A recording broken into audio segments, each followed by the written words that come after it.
March 8 women's day సందర్భంగా ఒక ట్రిబ్యూట్గా ఒక సాంగ్, అద్భుతమైన పాట శ్రీరామ్ గారు రాశారు. అది పాడే అదృష్టం నాకు వచ్చింది. నేను పాడాను, కంపోజ్ చేశాను.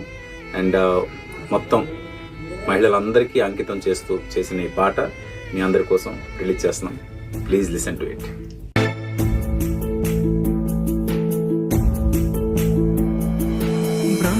రాసాడే ఓ తల్లి తలరాత, కష్టాలే అన్నీ ఆకట్టే కడదాకా.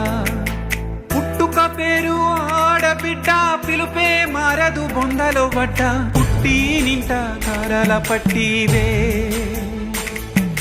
మెట్టి నింట మరువని మట్టివే. బ్రహ్మే రాసాడే ఓ తల్లి తలరాత, కష్టాలే అన్నీ